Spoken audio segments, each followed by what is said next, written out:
Yeah, so this is 17 Wing Ghost Squadron. This is our tail section from one of our Bolingbroks. It's Bolingbroke number 9887. It was a bombing and gunnery school trainer out of Paulson. I was actually a gunnery school trainer, and when we took the turret out of it, we actually found some live rounds underneath from 1942. Wow. So we have a very small workshop here, so we bring in parts as we can do them. This is the tail section. The fellows have stripped it. They're now working on the metal work. And we have one of our guys, the wood genius. He's bending wood in order to fill in the leading edges here. So is that a piece he's bending? This is one that failed. And see, it's got a crack here. Oh, wow. So we're actually changing the type of wood. He's come up with a steaming bag system. We use a wallpaper steamer and a bag, and we steam the thing all day. And then he puts it in a press, which is over on the other side there. You can see this press. That's the one we steamed today. And here's the final result. So from this, that's going to be carved down to make and fit a leading edge. And also there's other pieces that go inside the elevators and inside the rudder and so on. So oh, wow. That's our project over the winter, to get this, get some of these dents taken out, fix some of the missing rivets and cut pieces, do some sheet metal work, and get this pretty much ready to go. Then it goes back out into our storage garage, and we'll bring in the nose section. And the main problem we have to do right now is the wing center section. The rear fuselage is done, tail will be done, nose is done, and one engine is over here. We've got the Bristol Mercury. We worked on that over the summer. It's just kind of a pile of mess right now. We have to change one cylinder, but it's all painted and ready for a display. This is all static display, of course. So where will this go when it's completed? This is sadly going to be an outdoor because there's no place to put it indoors. Oh, no. We'll get you an image of a model showing how it's going to look. But it's very much like the one you saw in Brandon. Yeah. It's going to be outdoor display. We'll seal up as much as we can. Some of the interesting internal parts, like the turret, we're actually going to display separately inside a building because we don't want to put that back outdoors, and we'll just put a dummy dome on it. We have access to other turret domes from other aircraft. And what do you got over here? It looks like a Here we have a link trainer. This is also for going on display in the 1 Canadian Air Division headquarters. We actually have several links, and we're putting this one as a static as well. It's going to have replica instruments because the original ones are fairly radioactive. So one of our fellows... what was that, from radium dials? Radium dials, yeah. So one of our fellows who's an Active Air Canada pilot, this is his project, and he's stripped this thing down. He's done all the great sanding work on it. We're going to be varnishing the interior and making this a special static display. The door will be on it, and of course the canopy will be open. It will be displayed that way to commemorate Commonwealth Air Training Plan. And it's small enough to fit inside our headquarters building. So we've already built a new base for it. They've worked on the baffles. This is actually the base unit. They just started putting this together today. That's all been cleaned, and this thing was just a mess of rust and dirt. So they're just finishing all the stuff, and this will all be painted and sealed. So doing a great job on it. Bellows are over here on the workbench. So the company that made them made organs, didn't they? They did, yes. And this is the one bellows came from. This is, yeah, it's really started with that. This is one of the Canadian-made ones. In fact, there is a video on the other channel I mentioned to you looking at one of these. We have a completed one in the tent. That's the base for it underneath the Bolingbroke tail there. The Canadian ones were built in Gananoque. Correct. This is the Canadian one. Yeah. Some of them saw post-war use with airlines and other aviation organizations. Okay. So I'll show you through here. Of course, we've got our tool room. And this is where the guys like to hang out. This is the kitchen. I don't know if you can shoot through there. Our volunteer Jill made a model of how our Bolingbroke's going to look. Oh, there we go. Yeah. Okay. One of our earlier efforts a couple of years ago was this aircraft, Spirit of Ostrobramma, which was served in the RAF and ended up here as a wreck. What our guys did is we repainted the Polish markings on it once we identified it was exactly that aircraft, and it went back onto the Antonov, Poland. Oh, wow. And they presented this medal, Polish Army medal in silver, to the base commander, and we identified on the plaque all the fellows from our Ghost Squadron who did the work, preparing that for shipping. So that's actually going to be restored. They're finding a wing center set. We had the outer wings and a few other parts, and that will be in the new Polish Army Museum in Warsaw. Oh, fantastic. Yep, so this is where the guys have their coffee and keep our books and other various things. They've created their own crest, 17-wing Ghost Squadron, preserving our heritage. Zoom in a bit. No.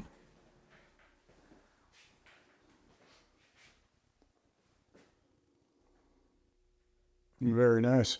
Mm-hmm. Okay, so Take you upstairs and show you the other Okay. bits. all right. So this is what we call our clean workshop, as opposed to the dirty one downstairs. So one of our fellows is a radio engineer, and he's working on, this is the Bolingbroke radio unit. So it will not be put back in the aircraft. It will be displayed on a Bolingbroke radio rack separately. Impressive. And then here's the Boli turret. And they're just working on the foot pieces here. These are the masts that were actually created today. As built, so they're going to be making those out of plywood and then putting the rubber matting on them. The turret rising feature. Oh, right. So it's in the retracted position. Ammunition boxes. We got to make a seat cushion for it. And this will actually have a new turret ring. We have all the turret ring. We'll have mounts. And this will be on display within OneCAD headquarters. It's going to be connected to the Minarski story because, of course, he trained in Bolingbroke as an air gunner. Right. And he would have trained in a turret just like this. Yeah. And so this is one of the upstairs workspaces. One of our main guides is this great little book, Bristol Blenheim, Oh, yeah. which has all the color shots of the one together a good in book. Hamilton. Oh, so we're right using on. a lot of these as our guide There's images. your guides. Yep. There you go. Modeling goes full circle. Yeah. Speaking of modeling, that's some of the parts we've already finished. That's a model we're working on in conjunction with the Royal Aviation Museum. Wow. It's located in Winnipeg. And this shop, we created this a couple of months ago out of a spare room. And we've got 4 active modelers working in here, and they're, as most model shops get, they're just getting filled up. So their thing is they're doing work for the Royal Aviation Museum. They're also doing work for us. One of our projects is in our wing headquarters building. We have a display case, and we're going to have a 1/72nd model of every aircraft that was ever based in Winnipeg, or every type of aircraft. Oh, wow. So we've got the obvious ones. For example, here's our Tiger Moth going through its first paint. All right. And this fellow's working on a Gypsy Moth over here. I think he's put it away in the box. And another fellow just finished a Paiseki helicopter, which I've got in my office. So all these things are coming together, and I put the displays and the text together for them. So if you own or run a scale modeling company and would like to help out the museum, we'll have Gord's contact information at the end. Yeah. Then on the radio side, this is where Don, a fellow you met with the M38G, Right. a radio engineer, works. Holy smokes. This is a fully functional Second World War receiver. We've got an antenna outside, so we listen to music on that during the day. Oh, my. And he's working on RCAF type radios, making them either functional or at least cosmetically displayable. All right. And then what do you got here? Just all sorts of... All sorts of stuff. That's an aerial camera in the big box, from B-25. That tail dome there, that's actually part of the Mad Boom from the tracker. It got hit by a lawnmower, so it's... So, No, that probably wasn't something in the spec for it to survive. no, not the intent. So we decided just to leave it off because the lawnmower still goes around the back of the aircraft and causes them that problem. A couple of nose cones from tutors there. So all kinds of parts that have been scrounged for years are just sort of kept here, and eventually we find a home for them.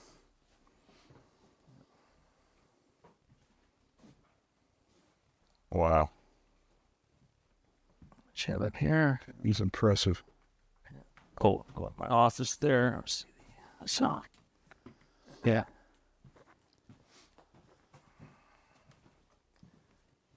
So this was just completed today. One of our guys brought it in. So that's was with 111 KU unit, search and rescue. So I'll be taking that over to our headquarters building on Thursday, putting it on display. Nice. Yeah. And there's a few other things that need to be done. Place where I work, an industrial sewing machine for doing our stuff. Wow. Put in a plug for Will at Can Mill Air Decals, who's doing all the decals for outdoor aircraft. Oh, does wow. a fantastic job providing incredible information that comes with the decals to show how to apply them and wear and everything. So we're having a fun job with him. Oh, fantastic. 4 aircraft being done this summer. All right. Wow. Well, thank you. Yeah.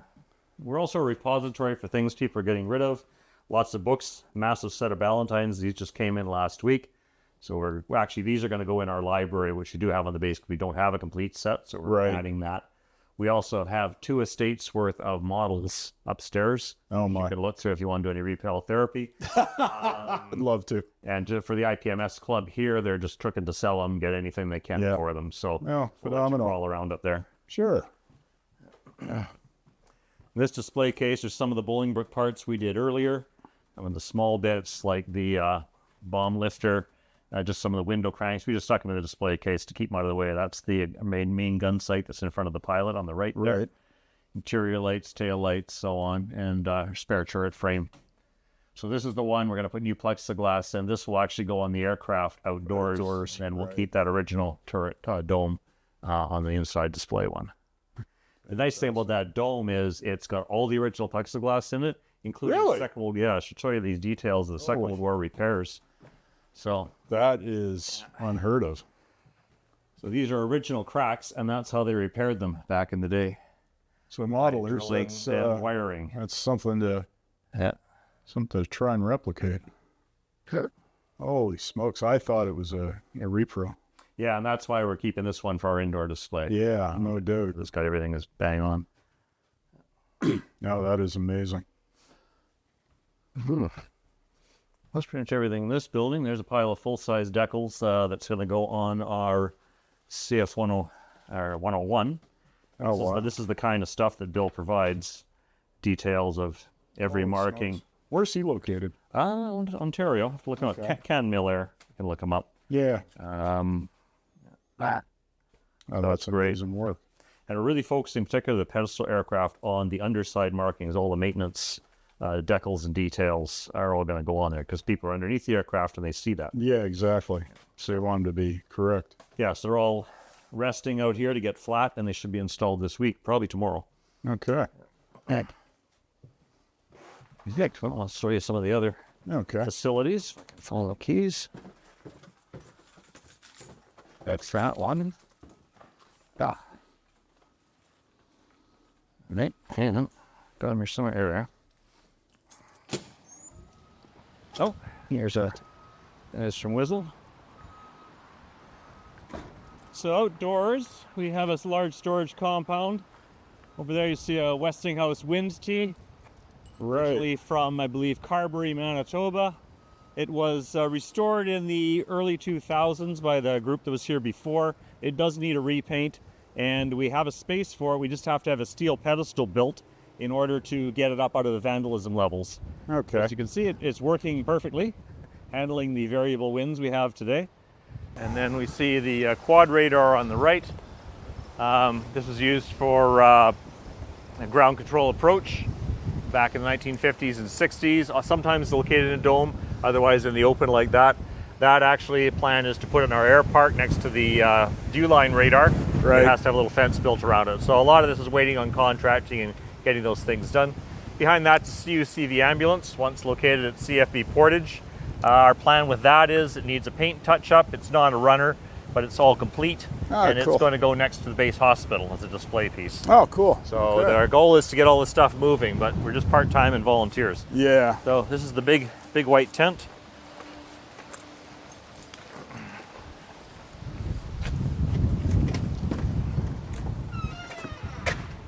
Oh, wow. So here's where we keep a couple of boilers, which aren't ours. They belong to the base. We're just storing it for them.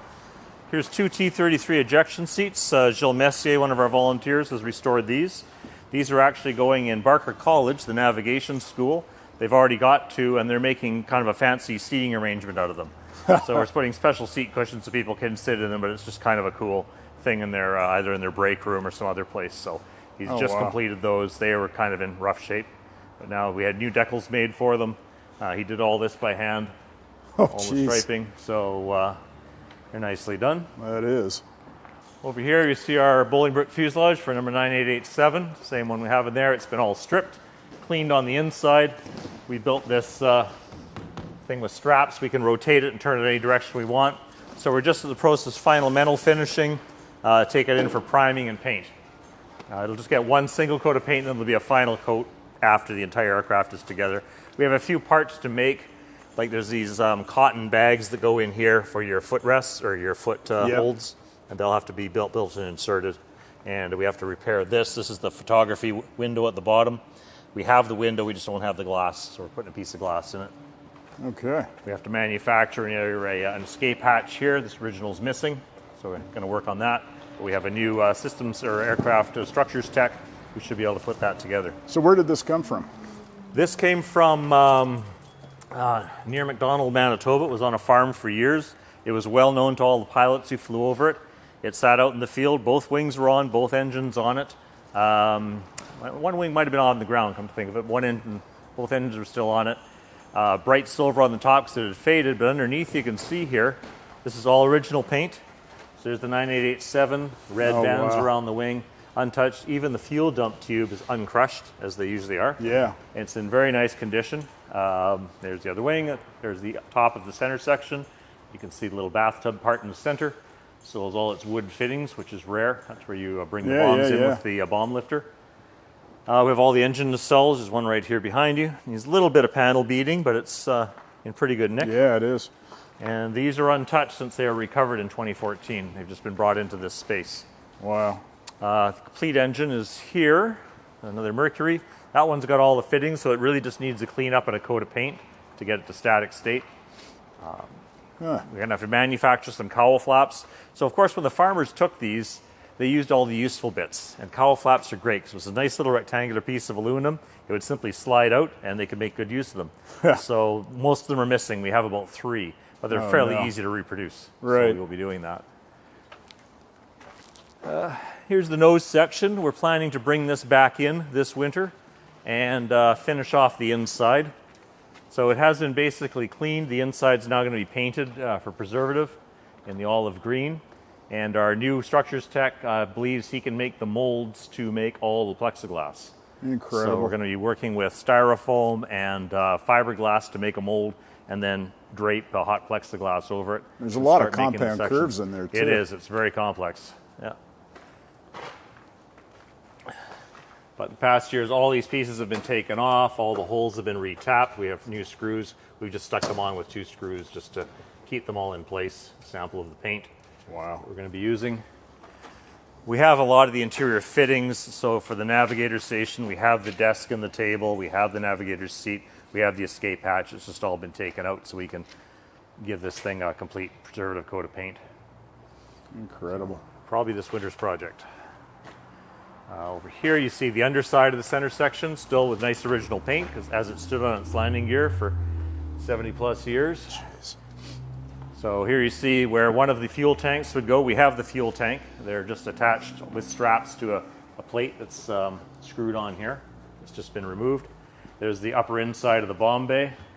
When the aircraft was recovered, they did cut some of the pieces, but we can fix those up. Right. So that's part of the plan. Get all this loose paint off. Interesting, you'll note no primer was used on these aircraft. Bare aluminum, 1 coat of paint, get them out the door. Wow. Another interesting thing is these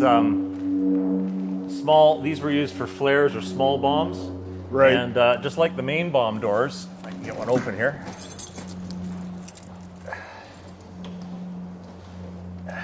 They're held closed entirely with springs or bungee cords. So when the bombs are dropped, this one doesn't have a bomb rack in it, but if they were dropped, the weight of it would simply spring open the door and then it would slam Really? shut. That's it. Same Holy thing with the main smokes. bomb doors, bungee cords only. So when they loaded it, did they have a mechanism to keep the Yeah, doors there's open? a little stick that you pull down to hold the door open. They loaded Okay. the bombs and then they just let them slam shut. It was just the weight of the bombs that opened the doors. Now, you and I have been around aircraft restorations, but for the people who haven't, there is a certain smell. Yeah.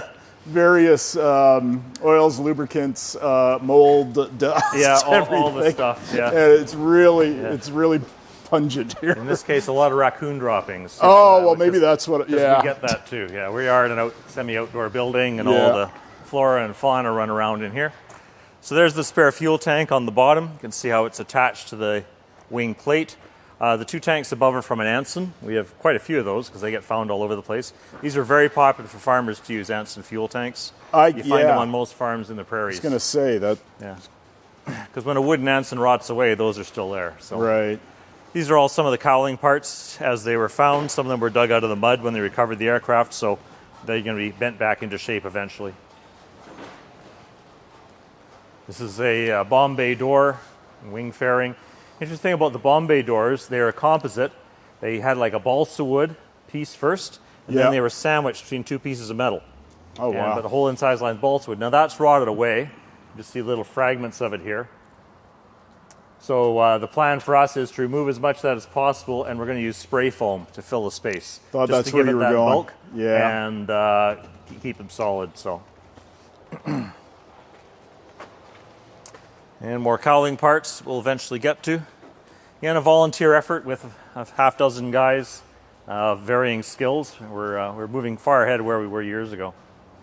Yeah, here's an example of the bungee cord. This is the corner of a bomb bay door. Oh, wow. So, and amazingly, this early rubber is still in pretty good nick. Wow. Before they went to synthetics, if you have natural rubber. Yeah. It's like if you ever see gas goggles from the Second World War. If they're prior to 1942, elastic's perfectly good. After that is dust. Wow. Because they went synthetic rubbers. They went synthetic, yeah, because whereas supplies the stuff were out of the running trees, still good. And that's it. These aren't very interesting. They're not arts. We have a few aircraft wheels. There's the Bolingbroke tires over there. A week ago, we shipped 2 complete B-25 wheels and tires through the Brandon Museum because they knew they were here to England, where they're restoring a B-25. So they've been sitting here for 50 years, and they finally found a good home. So it's good that we communicate with other museums and we share what we have. This stuff isn't getting any more plentiful. Mm-hmm. Okay. For the big white tent to show you the garage. Sure. Phenomenal. Mm-hmm. And what's with... Oh, yeah. So this is our spare Bolingbroke. This one was acquired by 402 Squadron in the early 2000s, just north of Winnipeg. I don't remember the exact town. I think Headingley. And it's 10209, 10209. It was a target tug. And if you look under the wing root, you can just see the black, the Oxidol pattern. And you can just kind of see a shadow of it on the side of the cockpit there. Right, as well. So this sat out beside our supply building for many years. And the sad story was it used to have both its wing roots attached to it. And then before my time, somebody thought that, hey, these things, what are they good for? They're scrap. So they called the scrap dealer, and they were starting to cut it up, and the Heritage Office at the time heard about it and ran out and said, stop. And that's exactly where it's been ever since. My. It's half cut. But it's really a source of parts. Landing gear legs are still good. We're going to recover those as a unit, as well as this one sitting upside down. Because it was a target tug, the turret had been removed and it would have had a simple dome. Right. So everything's gutted out the back. The target winch that was in it has been transferred to Brandon. It's now on display in the Brandon Museum. You might have seen it. That came out of this aircraft. So we're using it to support restoration of other aircraft. Well, speaking of half cut, that reminds me of how we met. Yes, there was a fair bit of drinking back then. That's right. Yeah, I recall that in Victoria. I wish I still had my liver from back then. And this is still as it came out of the field. We haven't vacuumed it out or anything. Oh, man. We still have, the asbestos from the heating pipes and things that have to be dealt with. Essentially, we just wet that down and then bag it and take it to hazmat. Some of these internal panels we're going to recover. Some of the ones behind the cockpit, we're going to recover these and use them in the other ones. So it's going to help a lot. The interesting thing we learned about this and a couple of other Bolingbrookes with the Royal Aviation Museum, there's almost no two alike. The type of latches, if you look at these, they're the same ones you would use on a house. This is not aviation quality. That's go from this angle. That's what's on there. Yeah. But it varies. Ours is different. So they would just use whatever to put these things together. So you see a lot of parts that are not interchangeable. Now, was this built in Canada? Or? This is the Canadian-built one, built by Fairchild. Okay. Yeah, but see, this has had a lot of damage. They've been prying things open. It's been a target. It's got a lot of bullet holes. Yeah. This is a neat feature for modelers, this little M here. Yeah. There's a maintenance plate on the inside. That's to identify where it is. There's that series of rivets right there. Oh, wow. In the cockpit. If you look at pictures, they always have that letter M. So something I keep that bet in no mind. model has. And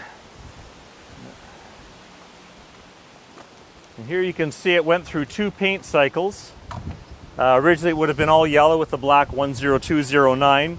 And when they painted the diagonal pattern on it, they had to redo it in black and yellow lettering to fit opposite the pattern. So you can see the 2 zeros here, different sizes, different times.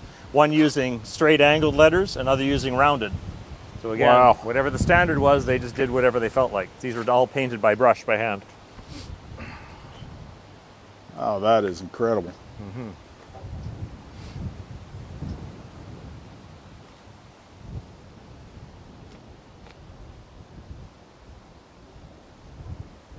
Okay. Okay. Over to the garage. Hey, nothing too exciting in here, but mostly inside. This is our Link Trainer collection. Okay. So a couple of links here. In the back under wraps is a Kiowa simulator. It's a 2-part unit. There's kind of a desk set with old-fashioned computers. It's all pretty much early digital. And it's basically a complete Kiowa cockpit inside. Fortunately, the way we've got it backed up, you can't really look inside or see it, but I can send you some pictures. Sure. Yeah. So this is what we use. There's a Link Trainer desk. Right. Here's a complete base with the bellows here. Wow. So this is as they come. We find them in the bush and in the field and in various collections, bring them here and use them to make things that look decent. Wow. You know, I'm wondering if the city of Gananoque has one, because they really should. I think they should, yeah. Like, yeah, I know the little control panels that sit up here on the desk even have a plate on, made by Link Company Gananoque. Oh, wow. Yeah. So. And they still have their airfield and the hangar, and there's a Catalina in it. Okay. Okay, so here we are at the 17-wing Garden of Memories. This was a project of the Royal Canadian Air Force Association. Started about 1996, completed approximately 2000, 2003, opened in 1999. It consists of the flags of Canada, New Zealand, Australia, and the United Kingdom, as well as benches and things marked with that. From the air is a roundel and 4 quadrants, which is supposed to look like a propeller.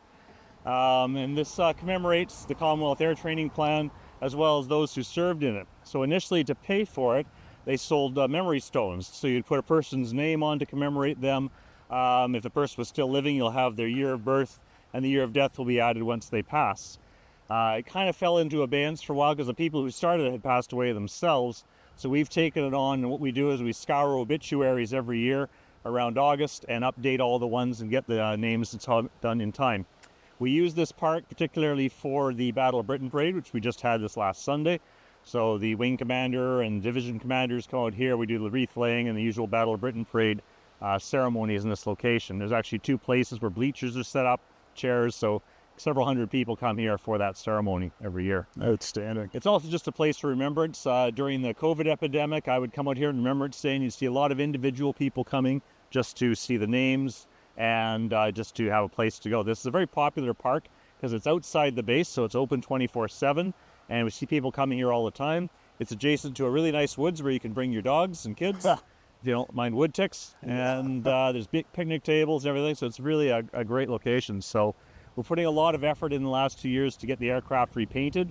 Almost all of them were placed here in the late 1990s to early 2000s, and they all pretty much need a good paint job. So last summer we completed the CF-100 that you see there, which once stood on a pedestal in Baden, in Germany, as did the Sabre. And we also completed the Tracker, which is further down the road. This summer we're doing the CF-101, the CF-104, and the T-33. We'll also have a separate contract we might let for the Musketeer at the end of the road. It needs a partial repaint and new decals. And then summer of 2024, we're putting new decals and paint, some touch up on the Harvard, as well as 3 aircraft that we have inside the base. We have a B-25, which needs a lot of work. Okay. So hopefully for 2024, 100th anniversary of the RCF, all the aircraft in the base will be decent looking. So, sorry, the CF-100, the F-86 have been done. Has the Harvard? No, the Harvard was done approximately 2014. However, it does need some work. They got some of the colors wrong. Okay. The tail stripes should be blue, not black, as well as the cowl stripes. And the roundels, as you'll see, aren't very great. And Kurt certainly needs a new fin flash. Oh, yeah. Yeah. So we've used up our time and funding. Weather's always a problem here. By the Right. time all the contracts get done, we're into the fall. So, yeah, that's an awkward looking maple leaf. They almost look navy. Yeah, almost. So not too hard to fix, but say that'll be next spring's task. Okay. We'll get the scaffolding out and get that painted up. If you look down, you can see some of the many names from the people who put their names here. So you'll see some of the ones that are a little bit darker. Those are the ones that have been recently renamed. Members of a former Ghost Squadron, guys who did some of the restoration work before. This fellow here, Jerry Gallipo, he was heavily involved in the restoration of that Harvard to get it placed on the pedestal. So we remember those people here. In fact, the most recent one, which will be engraved next year, is a fellow named Ralph Wild. He was 104 years old, just passed away September 1st, and he was a Battle of Britain veteran. Wow. He actually served as an instrument tech during the Battle of Britain in the UK. After that, he applied for flying training, came to Canada in the BCATP, met a young lady here, went back to England, did served missions, survived the war, moved to Canada to be with his bride, and stayed here, and he became a fixture in the early days of the base, the NATO base here, when RAF aircrew were coming over for training. He would invite them all to his house and welcome them to Winnipeg and the prairies and show them how to live here and give them good hospitality. So, and then he was a fixture at all our Battle of Britain parades as the survivor from Winnipeg. So we just lost him this September. Okay. So on the back of the monument, you see all the BCATP bases in Manitoba, of the shape of Manitoba. We're standing on a large roundel.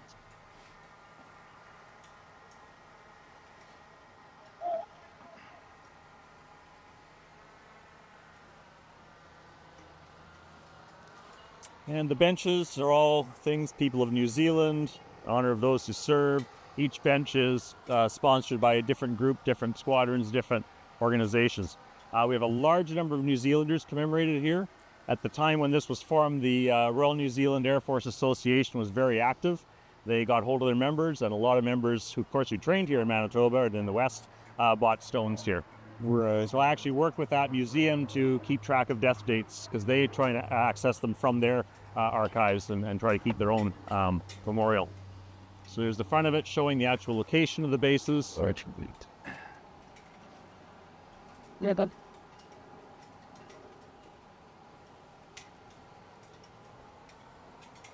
Of which Port de Prairie is still active as Southport, and Winnipeg as well as military bases. And of course, other ones, most of these are still Brandon, Verdun are still active airports based on the BCATP, Gimli, sort of. yeah. Dauphin is still active, Paulson's gone, McDonald's gone. Yeah. Well, I went to McDonald's and I couldn't film Paulson because rain came down.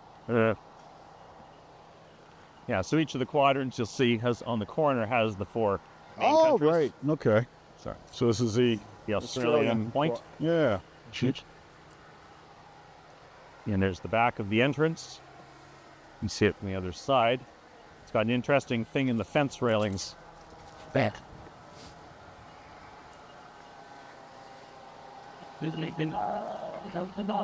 So if we look around, the Sea Garden Memories, the old RCAF crest, which we need to put a new decal on.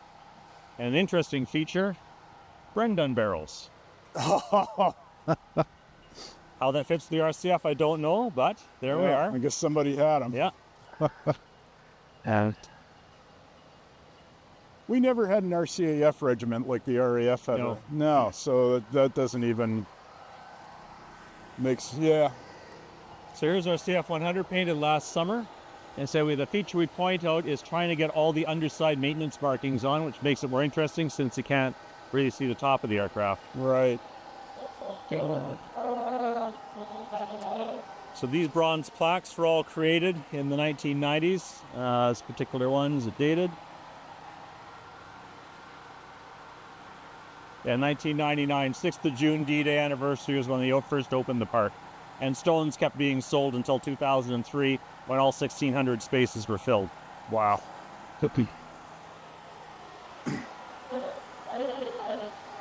So we brought this back from Germany, you were saying? This came back. This was on display on the base in Baden in 1992 when the base closed. There was a T-Bird, a Sabre, a 104, and this CF-100 that were brought back. Wow. And you got active aircraft here. Yeah, there was WestJet somewhere. Of course, we have 2 squadrons on the base, 435 Transport and Rescue Squadron flying Hertz, good Right. models, and we also have 402 Squadron flying the Dash 8s. Okay. Navigation. So there's our Sabre against the next Baden. We just put a new roundels and flag on it, and those white patches are paint stencils, masks, so they're going Right. to have to go into a small roller and put the red and black marking stencils on for fuel and grounding and so on. So that should be finished up this week. Hey. And I can smell automotive paint. Yes, that's what they're doing up there. So Western Industrial Services, you can see right now, it's through there. They're just painting the red on the wing tanks. Right. They've sanded, complete, and primed the aircraft. Now that aircraft had been painted silver. Before that, it was camouflage painted. So it's not worth bringing it down and trying to polish back to bare metal. We can't afford it. And so they've primed it. They're just doing the wing tanks now. They'll be doing the tail, the anti-collision marks on the upper and lower wings, and then putting on the silver later this week. And then decals, let's see, probably by the end of the month we'll have that one done. Amazing. The CF-101, which we can go look at inside, is fully primed and fully painted, just ready for decals. And the 104, which has much heavier hoarding on it, they put that on because they know they're going to be painting that into October. It's going to be cold. Right. So we're going to have to hoard that and heat it. Okay. So we learned from experience. Due to COVID delays in product and so on, when we were trying to paint the tracker, we started in September and ended up painting it into January. And I often complain about the weather in the winter in Ottawa, and I think Winnipeg has it beat. Yes, so painting outdoors in the cold is difficult. We burned a lot of diesel and got it heated, but we got it done. And it's one of Right. the best looking outdoor trackers. Well, it is the best looking outdoor tractor in Canada. Okay, here we are at the Voodoo. Tire. I believe this is tail number 008. Don't quote me. It used to be right on the nose, but I've forgotten it since they took it down. I can provide you with, I have the details of every one of these aircraft and their history. Sure. A lot of them, before they were on display in Baden or wherever they were usually turned into static ground trainers. That's how they came to be display aircraft. So this particular one and some of the other ones, that was their final life purpose. Interesting to this one, when we were up there cleaning it off, we found this plaque that had been painted over. It's been painted twice since it's been up here. No, it's actually, sorry, it's on the 104, different story. But we found a plaque on that dedicated to Lieutenant General Huddleston, Sr., who flew that type of aircraft. So we're passing it on to his son, who is now the commander, 1 Canadian Air wow. Division. Well, Here's that's the cool. plaque. We made a new one, Yeah. which we'll put up there, and we'll give him the original. So will this be in air defense markings? Yes, so this will be Canadian markings, 425 Alouette Squadron. We have all the markings and decal kit for it. Awesome. We can go inside if you like. Sure. Good. So this is the final color, the Allumagrip Gray, Wow. which we matched off original samples that we have as well as the specifications. They've redone the 2 Falcon missiles here. It's Interesting color. They've had a lot of coats of paint, so you can see it's fairly thick, but it does protect them from the elements. And we have a full decal set from Can Miller Decals, which will be being applied to the missiles. again modeling, imitating life, imitating Yeah. modeling. And the features here is to protect this particular missile from the heat coming off the avionics, which could inadvertently set off the missile as it was dropped. So this is to keep that particular nose on the left-hand missile cool. Wow.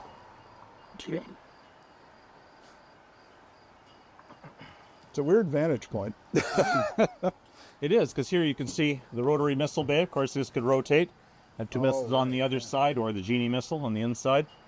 So the Closed Genie was a nuke. Yes, and if we go to the Aviation Museum, they have a Voodoo, very nice one, that actually flew to that museum and was decommissioned. Still has its engines in, very, very complete.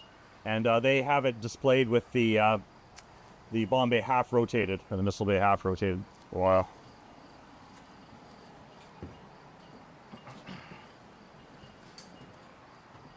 Yeah. So again, close up, you can see how thick the paint is. But again, it's automotive. It's going to last a long time compared to the aviation paint they used to use. They used the actual stuff. Yeah. But this is to make it last as long as And possible. nobody's going to see that from the ground anyway. No, from the ground, it looks great. Yep. Wow. So she's a big beast. She is. You never really appreciate it till you're right up to Yeah. it. Under here. Oh, so we left the steel parts on the afterburners, and of course the tail that took the heat. When the guys were cleaning this up for painting, there was still a lot of soot on it. So Yeah, I've been I bet. cleaned. She looks good. Yeah, you can see this condition. It's been up here since about 1994, I think. Oh, wow. Yeah.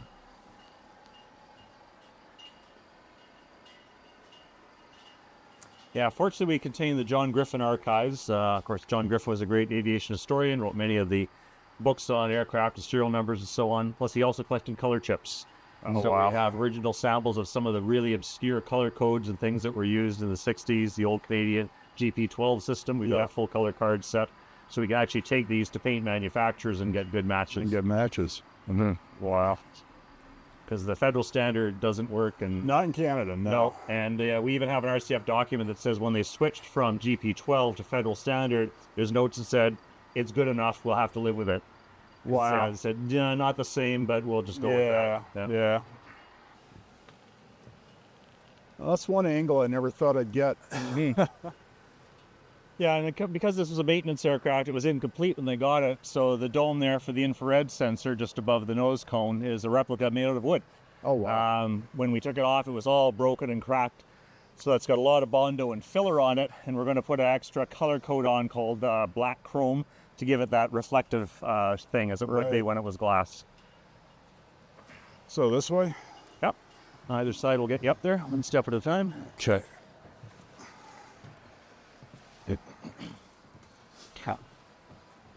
So you can see what 30-some years in the sun does to the headrest. Oh, my. Yeah. Yeah, it hasn't been kind to it. No, and it's devoid of instruments. It was all stripped out before it was even Right. put up here. But the plexiglass is remarkably good, considering this has sat out here in the weather all this time. That is interesting. I never noticed that the rivets are going into the whatever that material is on the other side. Yeah. I always thought this was part of the frame. Again, good modeling detail. Yeah, for sure. See, kids, you got to climb up scaffolding and really do some inspection.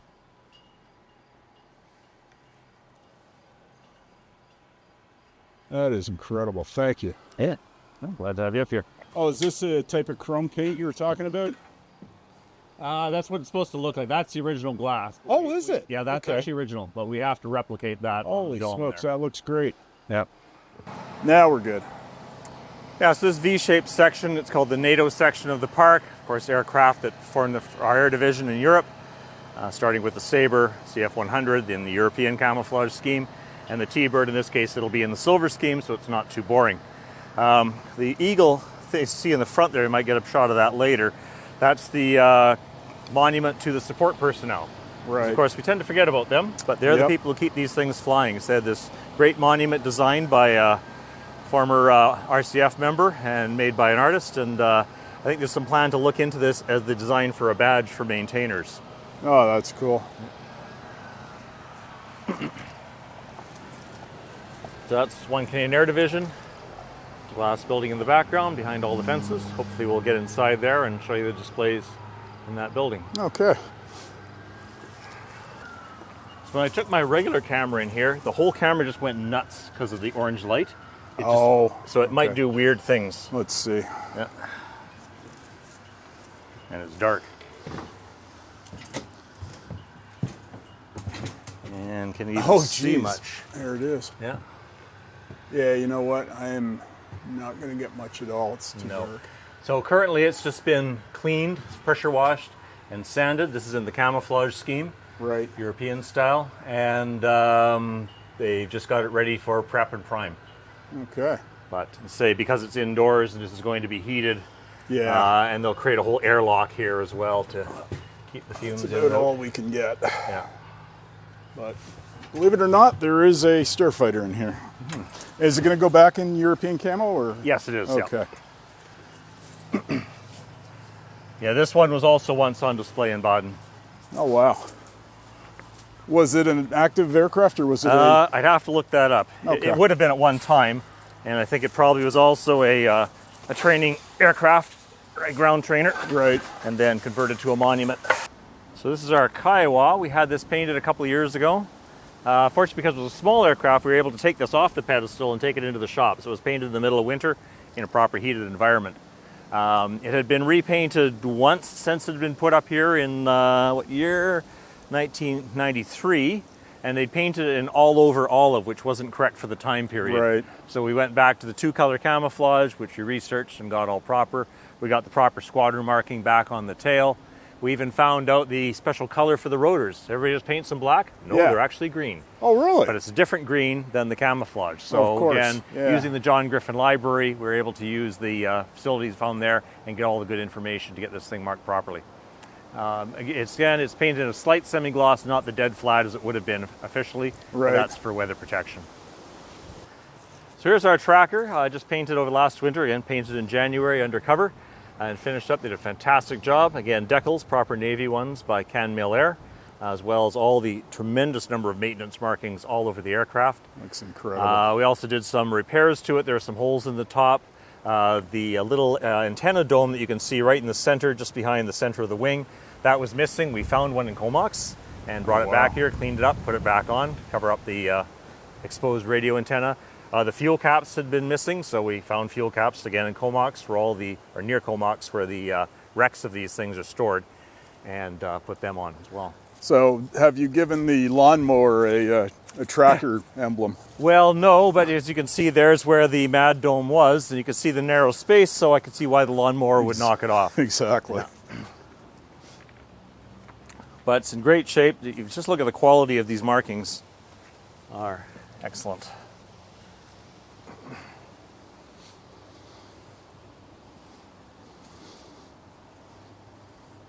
So this aircraft, like most of them, was once an instructional airframe number 730 Bravo and located in Borden. So this was the instructional airframe for the fleet. And once they were retired, this was made available to us as a display. I have to say, this looks incredible. Like, I've seen a lot of restored trackers, but this would get the first place in an IPMS contest. This has had a Winnipeg winter and summer outdoors. Yeah, so it's doing well. It's doing well. Doing well. Yeah, I might be able to find you some before pictures. That would be great.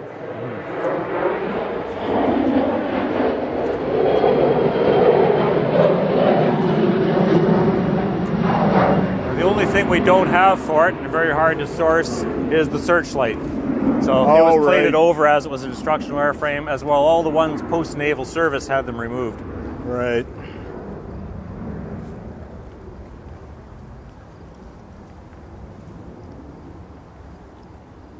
Essex class carrier landing this, no problem. I still can't believe our guys managed to do it on those tiny British carriers we had.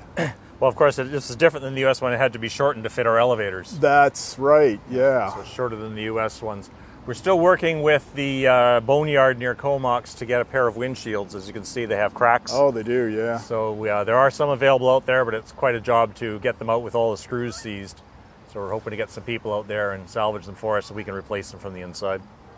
It's still beautiful. And these wheels don't turn. Some of the wheel bearings are still good. Things rotate. We're quite happy how this turned out. Well, you do good work. This is really impressive.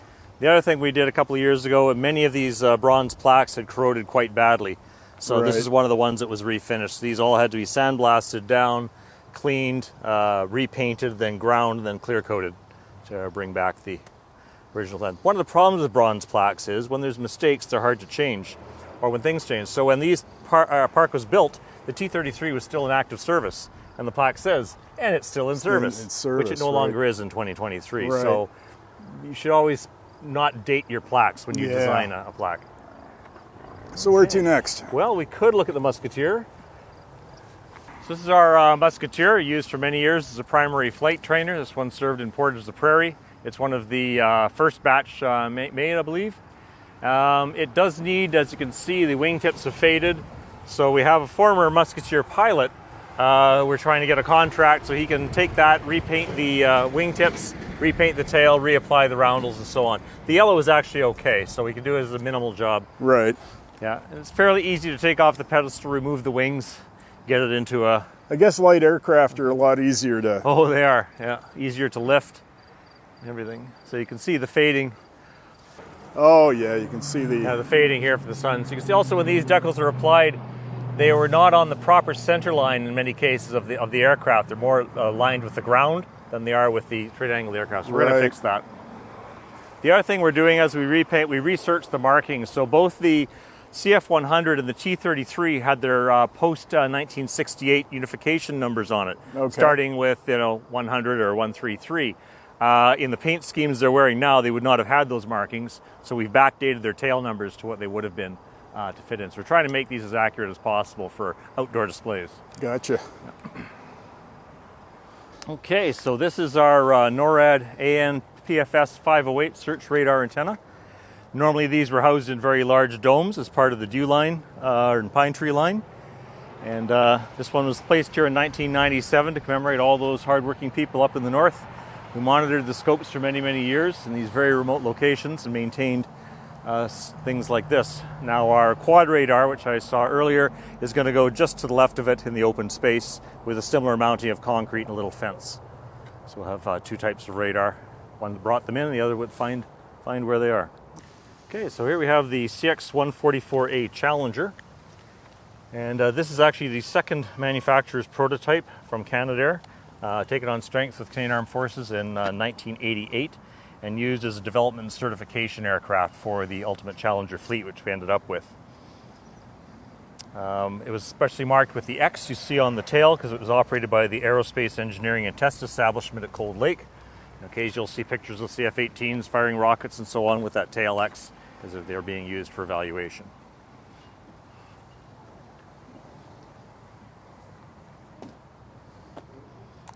And it was taken out of service in 1993. This is inside the base. It's called the Stevenson Parade Square. Needs a bit of weeding, but here we have our beach expediter. Now this was actually just put back in place after a hiatus of about 17 years. It was stored over where our Ghost Squadron fellows work. It was in pretty terrible condition. It had been filled with water, been filled with raccoons. The whole floor had to be completely rebuilt, gutted. And basically just before winter last year, we hauled it back out here and put the wings on. We have some volunteers from 402 Squadron who are coming in on weekends and they're working and finishing up the interior. But the exterior was all polished, new decals were applied, and new paint on top by Western Industrial Services who were able to do the work for us. Same people are working on the other aircraft right now. This looks great. It looks ready for takeoff. Yeah, it's in fairly good condition considering it's actually made up of several different aircraft. The wings don't match the fuselage. These are all aircraft that were sold into Bush service after RCF service and was brought back up here as a display piece. But one of our fellows, one of our radio engineers who's a volunteer, he made all the new antenna cables. They were missing. So he found the parts, manufactured that. So it's kitted out pretty nicely. Looks great. Yeah. For outdoor display, we've had to replace the fabric covering on the control surfaces with metal. Right. The fabric wouldn't survive. People would say, "Oh, what's that?" And get thinking. Yeah. Over here we have our Dakota. I should say these three aircraft were placed here in 1972, so they've been on display since then. This was originally in the normal silver and white livery, but in 2014, 435 Squadron repainted it to commemorate their service in Southeast Asia, and this is painted up as one of their aircraft at the period. So the KG-788 is not correct for this actual airframe, but it is correct for one of the aircraft that 435 flew. This one called Patty Ann. You can see the nose naming. We're hoping to get that repainted again before the 100th anniversary, so it'll be next spring, next summer, 2024. Right.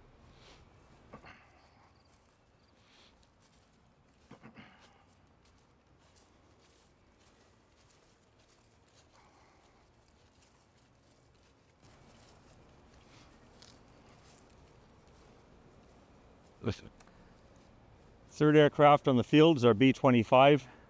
He served out of here in air interception training role. This particular one was built in the U.S. 1944, bought by Canada after the war, but never served in the U.S. military. It was just put straight into storage. And it's also due for a repaint next year. It hasn't been touched really since early 2000s. And has a little bit of fading, and a few squirrels have moved inside. So when you Got say that taken care of. when you say air interception, how would it be used? It would actually, it would be the thing that they would have to intercept. Okay. Yeah. And they were fairly fast. They also had a function as VIP transport. Some were converted to that role. So you see some of them were used by training command, as this was. Others were used by the Air Reserve squadrons.